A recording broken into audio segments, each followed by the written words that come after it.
Hello friends, हर महादेव, नमः शिवाय। मैं कृणाल जोशी फिर से आपके लिए लेकर आया हूँ स्टैंडर्ड 11 का मोस्ट इम्पोर्टेंट लेसन और वेरी इजी लेसन इक्विलिब्रियम।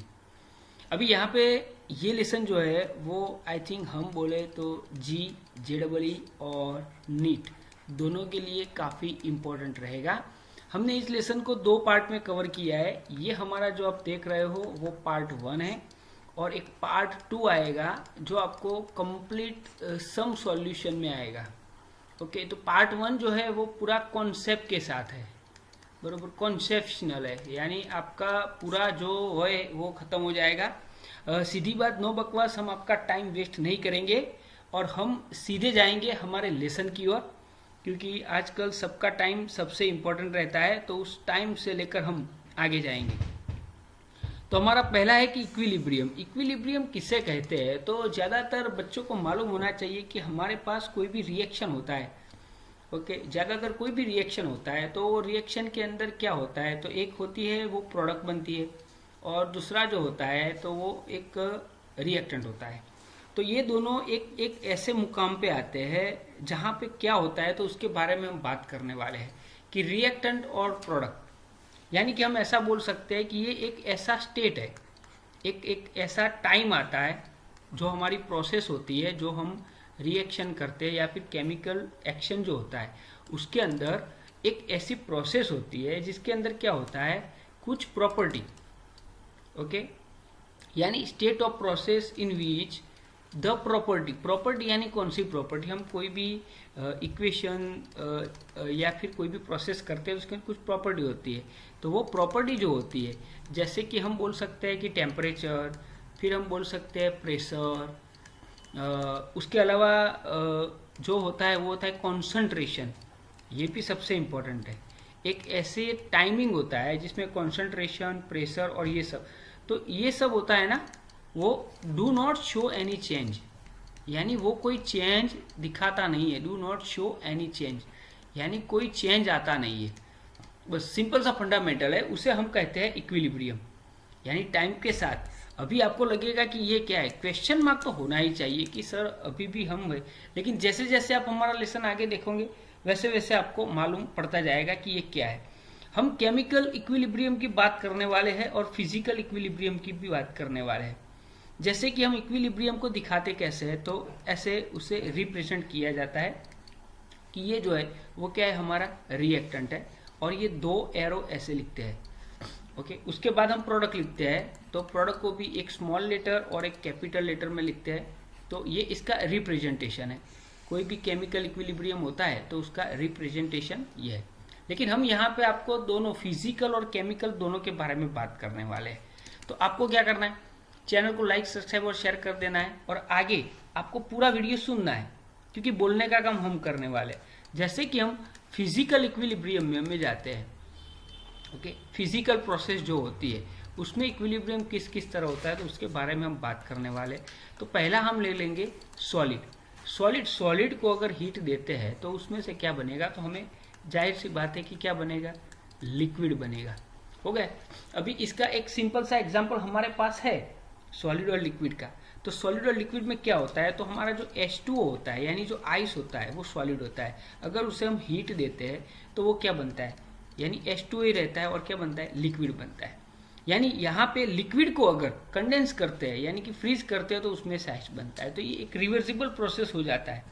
तो हम इसे ऐसे बोल सकते हैं, ये यहाँ से आपको खास ध्यान रखना पड़ेगा कि रेट ऑफ मेल्टिंग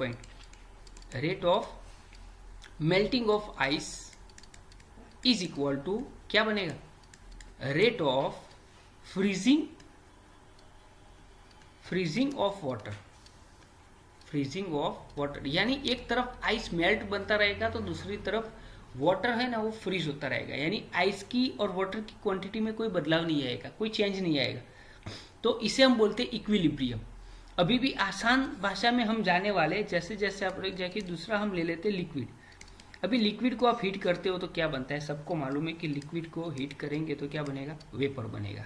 और वेपर को अगर कंडेंस करते हैं, बारिश होती है, तो आपको मालूम है उसमें से लिक्विड बनता है। तो हमें ज़्यादा दूर नहीं जाना है, यही एग्जाम्पल लेना है H2O का। H2O हमारा लिक्विड है, अगर उसे आप हीट करते हो ओके, तो वो क्या बनेगा, H2O क्या बन जाएगा, गैस बन जाएगा, हो गया। और उससे फिर कंडेंस करते हो तो उसमें से फिर क्या बनेगा, यानी यहाँ पे क्या हुआ, तो जब भी कोई लिक्विड होता है तो लिक्विड को गर्म करते हो तो उसे हम क्या कहते हो, रेट ऑफ इवापोरेशन।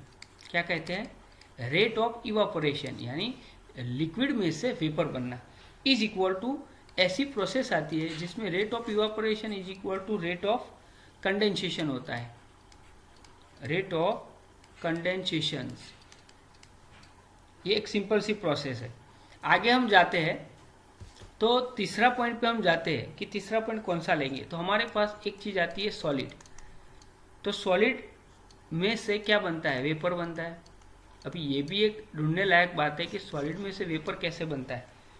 ओके, तो सिंपल सा फंडामेंटल है कि सॉलिड में से जो वेपर बनता है उसे बोलते हैं rate of sublimation, rate of sublimation. और उसे इक्विलिब्रियम प्रोसेस में जाते हैं तो उससे क्या होता है, rate of condensation, rate of condensation. ये हो गया, सिंपल सा फंडामेंटल है। अभी इसका एक एग्जांपल हम ले लेते हैं, तो इसका एग्जांपल हम क्या लेंगे, तो कंफूर। आपको शायद कंफूर मालूम होना चाहिए कि कंफूर है क्या। तो कंफूर एक एलिमेंट आता है जो सॉलिड होता है, अगर उसे आप गर्म करते हो तो उसमें से लिक्विड नहीं बनता है, वो डायरेक्ट बनता है, वेपर बनता है। क्या बनता है, वेपर। तो ये हो गया हमारा वेपर, और इसे ही आपको समझना पड़ेगा। जैसे कि कंफूर का फॉर्मूला सबसे ज़्यादा इंपॉर्टेंट होता है, NH4Cl होता है, वही सॉलिड में होता है और वही हमें यहाँ पे गैस में जाते हैं तो उसके अंदर भी क्या होगा, NH4Cl होगा। तो ये हो गया सॉलिड से हमने आपको ले लिया है वेपर की ओर। अभी नंबर 4 पे जाते हैं कि नंबर 4 पे क्या रहेगा। तो ये भी इंपॉर्टेंट पॉइंट है आपके लिए समझने लायक कि नंबर 4 पे जाते हैं तो एक चीज आती है हमारे पास, आती है सॉलिड सॉल्यूशन। क्या होता है, सॉलिड सॉल्यूशन। तो सॉलिड सॉल्यूशन को हम किस तरह लेंगे, जैसे कि हमारे पास एक सिंपल सा फंडामेंटल है कि कोई भी सॉल्यूशन होता है तो रेट ऑफ डिसॉल्यूशन, यानी सॉल्यूशन नहीं बन रहा है उसका एक रेट होता है, और दूसरा एक रेट क्या होता है, तो रेट ऑफ प्रेसिपिटेशन, यानी उसमें से थोड़े थोड़े वो जो होते हैं ना पार्टिकल्स वो बनते हैं, तो उसे हम प्रेसिपिटेशन कहते हैं। धीरे धीरे आप समझ जाओगे आगे आगे जैसे जैसे वीडियो को देखोगे उस तरह। जैसे कि ये शुगर है, ओके, तो शुगर जो होता है वो सॉलिड फॉर्म में होता है, ओके, इसलिए उसका सॉल्यूशन बनता है। और यहाँ पे हम जाते हैं तो जो शुगर होता है वो एक सॉल्यूशन में होता है, इन सॉल्यूशन। सिंपल सा फंडामेंटल है। अभी इसके अलावा 5th नंबर आपको पढ़ना पड़ता है, तो 5 नंबर में हम जाते हैं तो उसके अंदर आता है गैस सॉल्यूशन, गैस सॉल्यूशन। अभी ये गैस सॉल्यूशन किस में आएगा, तो हमें याद रखना है कि जब भी गैस की बात आती है तो वो अंडर प्रेशर आएगा। जब भी गैस की बात आती है तो उसके अंदर हम प्रेशर का यूज करेंगे। जैसे कि आपने सोडा वाटर की बोतल आपने देखी होगी, सोडा वाटर बोतल, तो बोतल के अंदर क्या होता है, तो जो CO2 होता है वो गैस के फॉर्म में होता है, और जैसे ही आप बोतल को ओपन करते हो यानी प्रेशर डिक्रीज होता है तो क्या होता है, CO2 किस फॉर्म में आ जाता है, सॉल्यूशन के फॉर्म में आ जाता है। और आपने देखा होगा कि बोतल के अंदर से वो बबल्स निकलते हैं। तो ये था एक सिंपल सा फंडामेंटल यानी इंट्रोडक्शनरी पार्ट हम कहते हैं। तो हम जो जाने वाले हैं उसमें हम लेने वाले इक्विलिब्रियम केमिकल प्रोसेस के अंदर हम जाने वाले हैं। तो केमिकल प्रोसेस के अंदर हम कैसे जाते हैं, तो हम यहाँ पे लेने वाले हैं इक्विलिब्रियम इन केमिकल प्रोसेस। अभी हमने फिजिकल प्रोसेस खत्म कर ली, तो अभी ये है केमिकल प्रोसेस। केमिकल प्रोसेस में हम इक्विलिब्रियम पढ़ने वाले हैं। तो ऑलरेडी किसी भी चीज को हम कैसे लिखते हैं, तो ए बी ये रिएक्टेंट है, और रिएक्टेंट में से हमें क्या मिलता है, प्रोडक्ट मिलता है C+D। ये याद रखना है, ये क्या है, हमारा रिएक्टेंट है R गिव्स P, ऐसा बोलते हैं। लेकिन हम इसे ऐसा नहीं बोलेंगे, एक एरो नहीं देंगे, 2 एरो देना है। 2 एरो इसलिए देना है कि ये प्रोसेस कैसी है, तो ये है रिवर्सिबल प्रोसेस। क्या है, रिवर्सिबल, यानी इसे हम आइस में से वाटर बनाने के बाद वाटर में से आइस बना सकते हैं। तो ये है रिवर्सिबल रिएक्शन। जैसे कि हम एक एग्जांपल यहाँ पर लेंगे कि 3Fe ये सॉलिड है, ओके, उसे हम 4H2 यानी कि गैस यानी कि स्टीम, अगर हम बात करें तो इसे स्टीम कहते हैं, तो उसके अंदर अगर हम इसे रखते हैं तो हमें क्या मिलता है, तो Fe3O4 मिलता है, ओके, जो क्या होता है, सॉलिड होता है। एक नया प्रोडक्ट हमें मिलता है और एक गैस मिलता है 4H2। अगर इसे आप फिर से Fe3O4 को अगर H2 के साथ रिएक्ट करते हो तो आपको फिर से क्या मिलेगा, Fe मिलेगा। तो we call is a reversible process, okay. यहाँ से रिएक्शन से प्रोडक्ट भी बनता है और प्रोडक्ट से हम क्या बना सकते हैं, रिएक्टेंट भी बना सकते हैं। इसी तरह एक दूसरी केमिकल प्रोसेस आती है जो इसकी फुल टू ऑपोजिट है, जिसे हम बोलते हैं इररिवर्सिबल रिएक्शन कहते हैं, या तो फिर प्रोसेस कहते हैं। अभी इसके अंदर कोई रिएक्शन यानी एक बार जो बन गया सो बन गया, जैसे कि हम बोलते हैं कि A+B ये हमारे रिएक्टेंट है, तो इसे एक ही एरो से दिखाते हैं, यानी C+D, तो ये प्रोडक्ट हमारी बन गई। जैसे कि हम बोलते हैं कि 2Mg और उसे हम O2 के साथ रिएक्ट करते हैं तो हमें क्या मिलेगा, 2MgO। अभी MgO के साथ डायरेक्ट यही प्रोसेस करके हम 2Mg+O2 नहीं बना सकते। तो आगे हम पढ़ेंगे इसमें कि इसका एक कॉन्सेप्ट होता है, अगर हमारी लैंग्वेज में हम बोल सकते हैं तो कॉन्सेप्ट ऑफ केमिकल इक्विलिब्रियम क्या होगा, केमिकल इक्विलिब्रियम। तो एक कॉन्सेप्ट होता है, वैसे तो ये इम्पोर्टेंट है ही, लेकिन हमने इसे एकदम शॉर्ट में रखा है कि जैसे कि पहला हम बोलते हैं कॉन्सेप्ट, डीकम्पोजिशन इसमें होता है। जैसे कि डीकम्पोजिशन आप 10th स्टैंडर्ड में ये पढ़ चुके हो, डीकम्पोजिशन रिएक्शन। तो decomposition of calcium carbonate CaCO3, okay, और वो भी किस में करना है, तो वो भी याद रखना है क्लोज्ड वेसल में करना है। ये कुछ वर्ड्स हमने आसान तरीके से आपके लिए रखे, जैसे कि CaCO3, ओके, उसका डीकम्पोजिशन जब हम करते हैं तो हमें क्या मिलता है, तो कैल्शियम ऑक्साइड मिलता है जो सॉलिड होता है, और उसके बाद मिलता है CO2 गैस मिलता है। अगर यही दो चीज़ों को फिर से हम अगर कंबाइन करते हैं, ओके, तो हमें क्या मिलेगा, फिर से CaCO3 यानी कैल्शियम कार्बोनेट हमें मिलेगा। दूसरा एक एग्जांपल इसका हम ले लेते हैं, जैसे कि डीकम्पोजिशन ऑफ N2O4, ये भी हम ले सकते हैं। N2O4 इन अ क्लोज, ये कंडीशन याद रखनी है कि हम जो भी प्रोसेस करेंगे वो क्लोज्ड वेसल में करेंगे, ओके। तो इससे क्या होगा कि हमारा जो प्रोसेस है वो इक्विलिब्रियम में रहेगा, ओके। इसकी भी कुछ कंडीशन होती है क्लोज वेपर में करने की, वो बाद में आपको मालूम हो जाएगा। यहाँ पे N2O4 को हम अगर रिएक्ट करते हैं तो हमें क्या मिलेगा, 2NO2 हो गया, यानी गैस मिलेगा। ये भी गैस है, ये भी गैस है, प्रॉब्लम कुछ नहीं है, लेकिन यहाँ पे हमें प्रोडक्ट मिला तो ये क्या है, ये कलरलेस है, ये आपको याद रखना है N2O4। और यहाँ पे जो NO2 में मिलता है उसका कलर होता है, ये कहीं कहीं एग्जाम में आ सकता है, रेडिश ब्राउन होता है। क्या होता है, रेडिश ब्राउन। अभी तीसरा भी इसके अंदर एक हम ज्वाइन कर लेते हैं आपकी जानकारी, एक कॉम्बिनेशन रिएक्शन ले लेते हैं, combination of H2 and I2, ये दोनों को लेते हैं टू फॉर्म HI।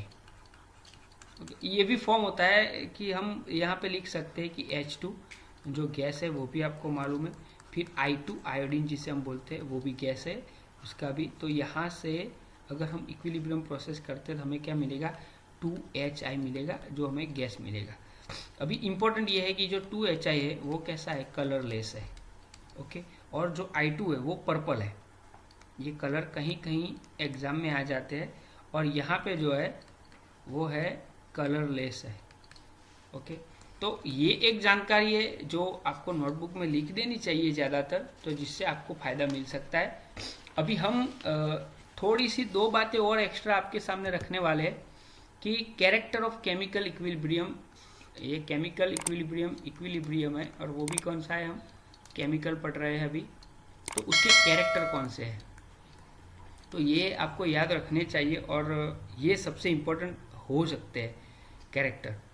तो इक्विलिब्रियम जो कॉन्सेंट्रेशन होता है, ओके, तो एक तो हमें कैरेक्टर में जब इक्विलिब्रियम होता है तो क्या होता है, तो एक रिएक्टेंट हमारे पास होता है, रिएक्टेंट एंड प्रोडक्ट। जब इक्विलिब्रियम प्रोसेस होती है तो ये दोनों क्या हो जाते हैं, तो बिकम कंस्टेंट, यानी उनके अंदर कोई चेंज आता नहीं है।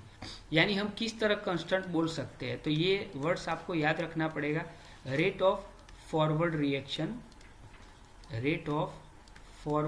रिएक्शन यानी जो प्रोडक्ट बन रही है वो is equal to rate of backward reaction रहेगा, रेट ऑफ बैकवर्ड रिएक्शन।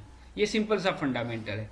अभी इससे आगे हम जाते हैं तो एक इम्पॉर्टेंट चीज़ है कि यहाँ से लेसन में एक बड़ा सा पड़ाव आता है। वो पड़ाव क्या आता है, तो हमें ये जानना जरूरी रहता है कि पूरे लेसन का जो मर्म है, ओके, तो ये है लॉ ऑफ मास एक्शन। ये सबसे ज़्यादा आपको याद रखना पड़ता है कि लॉ ऑफ मास एक्शन। ज़्यादातर टीचर और स्टूडेंट यही करते हैं कि इस चीज़ को स्किप कर लेते हैं, लेकिन लॉ ऑफ मास एक्शन को समझने के लिए आपको सबसे पहले समझना है एक्टिव मास। ये एक्टिव मास होता क्या है, ओके, तो एक्टिव मास वो क्या है, तो उसे हम अपनी लैंग्वेज में बोले तो उसे मोलर कॉन्सेंट्रेशन बोल सकते हैं, मोलर कॉन्सेंट्रेशन। ओके, अभी इसमें भी आपको मालूम नहीं होगा तो हम आपको इसको भी आसान कर देते हैं कि ये मोलर कॉन्सेंट्रेशन है क्या। तो हमारी लैंग्वेज में हम बोले तो नंबर ऑफ मोल्स डिसॉल्व पर लीटर। ये आपको सबसे ज्यादा याद रखना है, लीटर का कॉन्सेप्ट आगे आता रहेगा, ऑफ द सॉल्यूशन। तो ये सबसे इंपॉर्टेंट रहता है। अभी नंबर ऑफ मोल डिसॉल्व पर लीटर ऑफ सॉल्यूशन, उसे हम एक्टिव मास कहते हैं। जैसे कि हम एक एग्जांपल ले सकते हैं, जैसे कि x gram of NaOH, okay, are dissolve in, हम लिख सकते हैं कि V लीटर ऑफ सॉल्यूशन। चलो, ये एक सिंपल सा एग्जांपल आपको समझाने के लिए एक्टिव मास, जिससे आप बोर्ड में और हर जगह पे क्रैक कर पाओ कि x gram of NaOH dissolve in V litre of solution है। तो हम कैसे लिख सकते हैं, तो यहाँ पे कॉन्सेंट्रेशन ऑफ हमारे पास NaOH इन सॉल्यूशन कितना रहेगा, concentration of NaOH in solution कितना रहेगा, तो हमारे पास है x ग्राम इन V लीटर। ये इतना हमारा सॉल्यूशन दिया हुआ है। अभी x ग्राम यानी क्या, तो इसको मोल में कन्वर्ट करना है हमें। तो x और NaOH, ये जो NaOH है उसके मोल कितने होंगे, यानी मोलर मास होगा 40। काउंटिंग आप सीखना चाहिए आपको। तो ये रहेगा हमारा मोल्स इन, लिख सकते हैं V लीटर। ओके, तो अभी हम आगे जाते हैं, तो इसे लिख सकते हैं x 40 मल्टीप्लाई V हो गया मोल्स पर लीटर्स। तो ये एक एक्टिव मास बोला जाता है। इतना ज़्यादा डिफिकल्ट टॉपिक नहीं है, आप अगर 2-3 बार अगर इसे प्रैक्टिस करोगे तो आपको हो जाएगा, लेकिन इसका मैथमेटिकल एक्सप्रेशन हमारे लिए सबसे इम्पोर्टेंट है। और ये आई थिंक आप 12th स्टैंडर्ड में जब आते हो तो केमिकल काइनेटिक लेसन आता है, उसका ये बेस है। ये लेसन कोई टीचर बोलता नहीं है, लेकिन हम अभी से बोल रहे हैं, और इसके बाद उसी का कॉन्सेप्शनल वीडियो बनेगा। ये हमारा पार्ट 2 है। अगर आप चैनल पे नए हो तो आपको लाइक, सब्सक्राइब और शेयर करना नहीं भूलना है। अभी यहाँ पे हम जाते हैं कि ये A प्लस B, ये दो रिएक्टेंट है, और वो हमें क्या देते हैं, कोई भी प्रोडक्ट देते हैं। हो गया।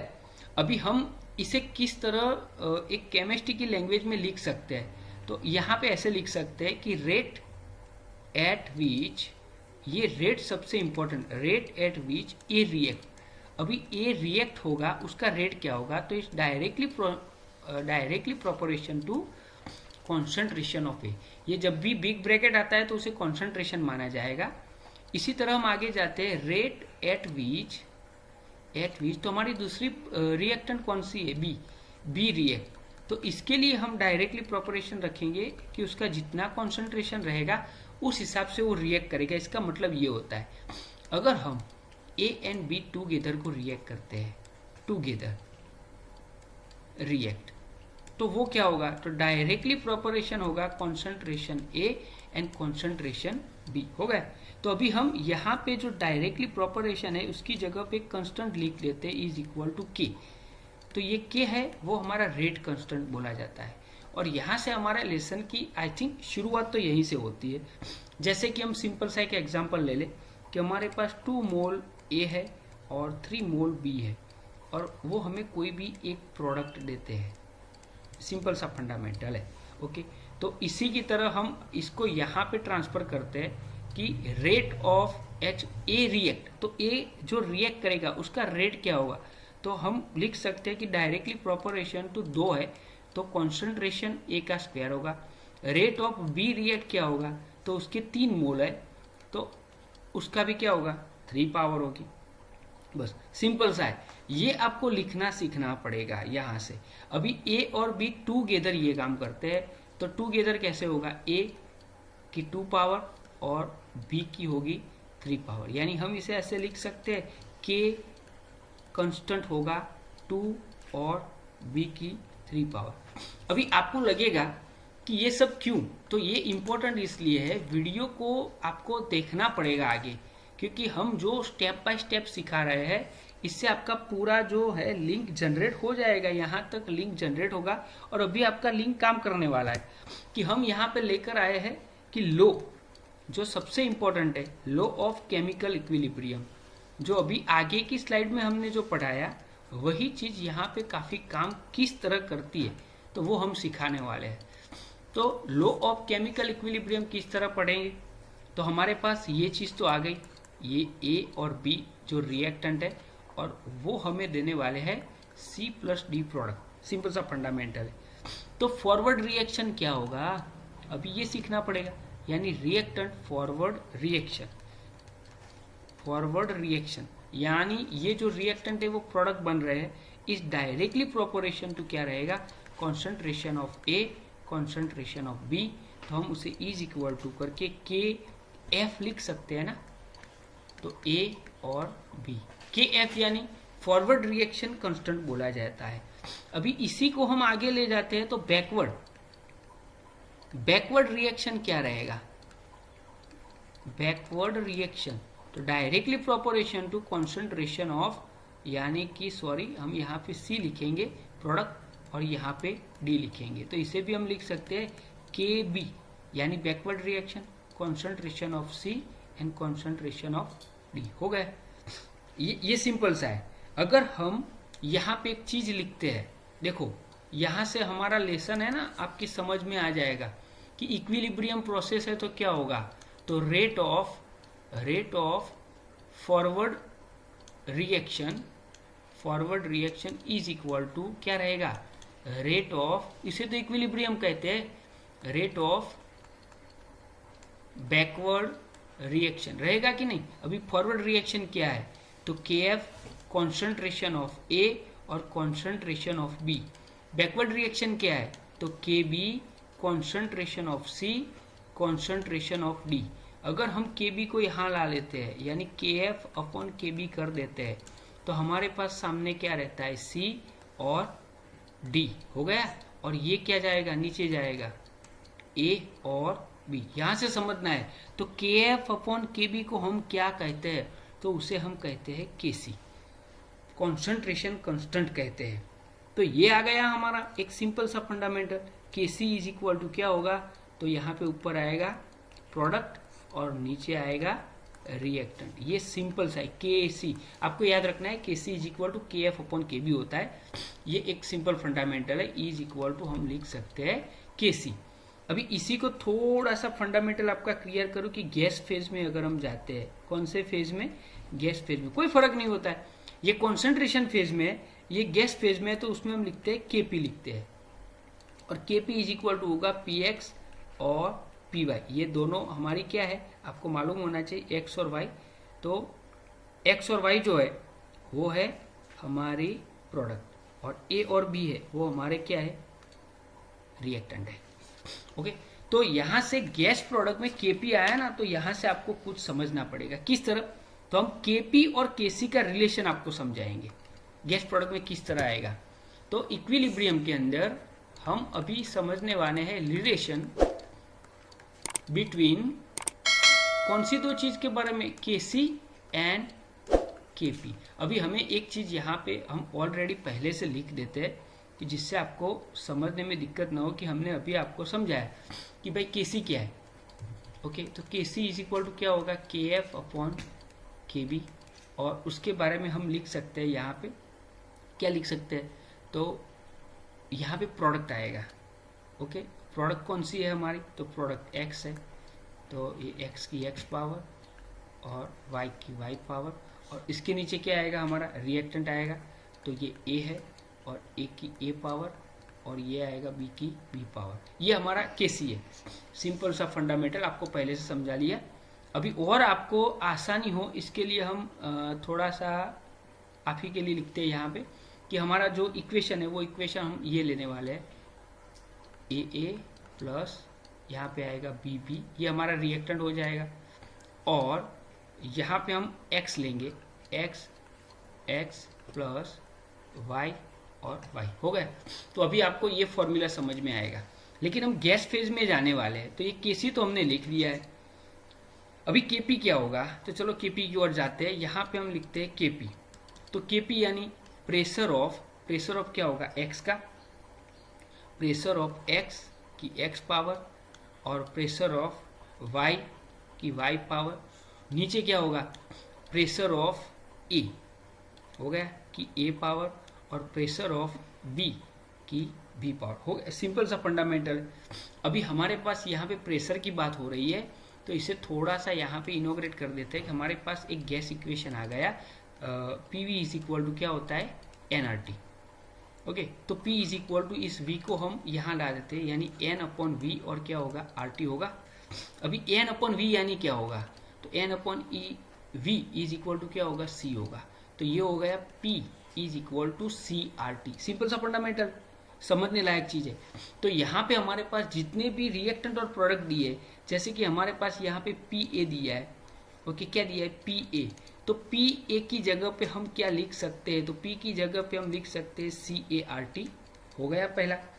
चलो अभी PB है, तो PB की जगह पे क्या लिख सकते हैं CBRT, ये भी है। अभी PX है तो उसकी जगह पे क्या लगते हैं CXRT भी लिख सकते हैं।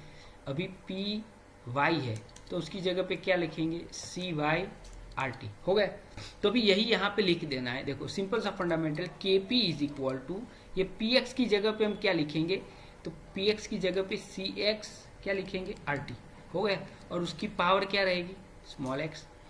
उसी तरह यहाँ पे लिखेंगे CYRT, उसकी पावर क्या रहेगी स्मॉल y। नीचे भी हम लिख देंगे, क्या लिख देंगे CART, उसकी पावर रहेगी स्मॉल a, CBRT उसकी पावर रहेगी स्मॉल b। अभी इसके अंदर से आप देख सकते हो कि कॉमन क्या निकलता है, तो RT सब में से कॉमन निकलता है। एक समझने लायक बात है। यहाँ पे हम लिखेंगे CX हो गए, फिर यहाँ पे लिखेंगे CY, फिर यहाँ पे लिखेंगे CA और यहाँ पे लिखेंगे CB हो गया। कॉन्सेंट्रेशन सबका आ गया। ओके, तो यहाँ पे होगा ऊपर RT और उसका होगा X प्लस वाई पावर, नीचे रहेगा RT और उसका होगा कौन सा होगा A प्लस बी पावर। अभी कॉन्सेंट्रेशन को हम किस तरह लिखते हैं वो भी आपको मालूम है कि हम कॉन्सेंट्रेशन को ऐसे लिखते हैं, X हो गया उसकी X पावर, यहाँ पे Y हो गया तो उसकी Y पावर, यहाँ पे A हो गया तो उसकी A पावर, और यहाँ पे B हो गया तो उसकी B पावर। यहाँ पे पावर लिखना हम भूल गए हैं X और Y, क्योंकि ये ब्रैकेट के बारे तो सबको लागू पड़ेगी। और ऊपर जो है यहाँ पे क्या होगा, तो ये RT जो है वो वैसे का वैसा रहेगा, और उसके ऊपर ये X प्लस वाई है, X प्लस वाई, और ये नीचे वाला जाएगा यानी माइनस क्या होगा A प्लस बी। यानी सिंपल सी बात है KP। अभी ये वाला जो स्टेप है ना, ये वाला उसके वो कहाँ पे आपको दिख रहा है वो आपको देखना है। तो ये वाला स्टेप आपको यहाँ दिख रहा है, देखो ये रहा। तो इसके इक्वल में हम लिख सकते हैं KC को लिख सकते हैं, तो मैंने यहाँ पे लिख दिया KC और उसके बाद जो बचा वो लिख दो RT, और इसे हम क्या बोलते हैं XY वाले को, तो यहाँ पे हम वो अभी लिख देंगे X plus Y minus A plus B. तो उसका मतलब होगा KCRT और इसे हम बोलते हैं डेल्टा N। हो गया। तो यही एक रिलेशन हमारे पास आ गया जो हर सम में हमें काम आता है। KP is equal to KCRT delta N। Delta N कैसे ढूंढते हैं वो भी हम आपको सिखा देंगे, लेकिन हमारे पार्ट 2 में वो आएगा। अभी आपको सीखना है कि कैरेक्टर ऑफ इक्विलिब्रियम, इक्विलिब्रियम के कैरेक्टर आपको सीखने हैं। कैरेक्टर ऑफ इक्विलिब्रियम, अभी ये सबसे इंपॉर्टेंट क्यों है वो भी मैं आपको समझा लूँ। जैसे कि आप नीट या कोई भी सम गिन रहे हो तो उसके अंदर आपको ये प्रोसेस पूरी याद होनी चाहिए, क्योंकि हमने बोला हम कॉन्सेप्ट न लेने वाले हैं। आपने पहला पार्ट देख लिया, सोच लो आपको समझ में आ गया कि जब भी रिएक्शन को यहाँ पे हम लिखेंगे कि हमारा जो इक्वेशन है, रिएक्शन यानी जो इक्वेशन होगा ना वो इक्वेशन रिएक्शन है, तो हमारा न्यू कांस्टेंट, ज़्यादातर कांस्टेंट ढूंढना आता है, तो वो कैसे आएगा उसके बारे में बात है। तो जब भी आप रिएक्शन को रिवर्स करते हो, क्या करते हो, रिवर्स, ये 1 मार्क्स की ब्लैंक कंपलसरी आती है, तो हमारा कांस्टेंट है ना वो भी क्या हो जाएगा, रेसिप्रोकल हो जाएगा। ये आपको याद रखना है। अगर आप हमारा जो रिएक्शन है उसे 2 से डिवाइड करते हो तो क्या होगा, रूट में आ जाएगा, कांस्टेंट का रूट निकालो, डायरेक्ट आंसर आपको मिल जाएगा। और अगर आप मल्टीप्लाइड करते हो, मल्टीप्लाइड बाय 2, तो हमारा जो कांस्टेंट है वो क्या हो जाएगा, स्क्वायर हो जाएगा। और डिवाइडेड, अगर आप उसे डिवाइड करते हो हमारे रिएक्शन को, किस में, इनटू 2 स्टेप में, 2 स्टेप में डिवाइड करते हो, तो हमारा जो नया कांस्टेंट मिलेगा वो ही मिलेगा K1 मल्टीप्लाई K2 मिलेगा। तो ये सबसे इम्पोर्टेंट रोल अदा कर रहा है हमारे केमिकल इक्विलिब्रियम में। आगे आपके थोड़े से पॉइंट बाकी है। ओके, अगर आपको वीडियो अच्छा लगता है तो आपको क्या करना है, लाइक, सब्सक्राइब और शेयर कंपलसरी करना है।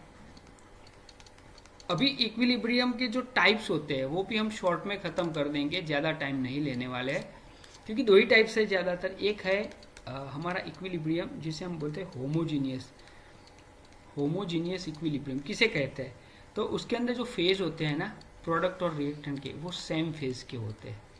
अभी आप बोलोगे सेम फेज यानी क्या, जैसे कि यहाँ पे H2 प्लस I2 करते हैं तो हमें क्या मिलता है, तो सबको मालूम है कि 2HI मिलता है। तो ये तीनों किस फेज में है, तो तीनों गैस है, तो इसे हम होमोजीनियस मिक्सचर यानी होमोजीनियस इक्विलिब्रियम कहते हैं।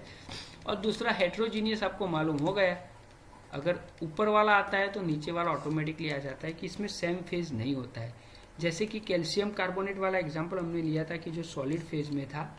ओके, तो उसमें से हमें जो 2 चीज़ें मिलती है, कैल्शियम ऑक्साइड जो सॉलिड होता है और CO2 जो मिलता है वो क्या होता है, गैस होता है। ओके, अभी लेसन में लास्ट चीज़ आपको सबसे ज़्यादा जो सीखनी है वो यहाँ पे यही सीखनी है कि जब भी कोई केमिकल रिएक्शन होता है, ओके, तो केमिकल रिएक्शन में हमें ये क्वोशंट, रिएक्शन क्वोशंट सबसे ज़्यादा इम्पोर्टेंट होता है। तो हम एरो के माध्यम से आपको सिखाने की कोशिश करते हैं कि ये क्या है। तो ज़्यादातर Kc हमारा 1 होता है, यानी 1 होता है, और एक तरफ हम जाता है 10⁻³ पावर होता है, और एक होता है 10⁻³ अगर हमारा रिएक्शन 1 से बढ़िया है यानी 1 से आगे जा रहा है तो वो एक्सट्रीमली यानी वहाँ पे प्रोडक्ट बन चुकी है। जितना K से बड़ा होगा तो वो फॉरवर्ड रिएक्शन में रहेगा, और जितना यहाँ पे K से डाउन में जाएगा तो वो हमारा रिएक्शन कैसा रहेगा, बैकवर्ड रिएक्शन रहेगा। यानी 10⁻, यानी यहाँ पे क्या बन रहा है, तो यहाँ पे अभी रिएक्टेंट बन रहा है, रिएक्टेंट। इसे अगर हम फॉरवर्ड बैकवर्ड रिएक्शन में जाते हैं तो हम जब भी Q को ढूंढेंगे, अगर Q is equal to K है तो वो हमारा जो प्रोसेस होगा वो क्या होगा, इक्विलिब्रियम रहेगा, इक्विलिब्रियम रहेगा। अगर हमारा जो क्वोशंट है वो K से बड़ा है, ओके, तो बैकवर्ड रिएक्शन रहेगा। बस हमने आपको 3 वर्ड्स में सिखा दिया, इसके लिए टाइम लगाते हैं ज़्यादातर, लेकिन 3 वर्ड्स में Q बैकवर्ड रिएक्शन रहेगा, और Q लेस देन K होता है यानी K से छोटा होता है, ओके, तो वो कैसा रहेगा, यानी फॉरवर्ड रिएक्शन रहेगा। ये एक सिंपल सा फंडामेंटल है। अभी ये K में Kc भी आ सकता है, Kp भी आ सकता है। और लास्ट में आपको एक फॉर्मूला सीखना पड़ता है, रिलेशन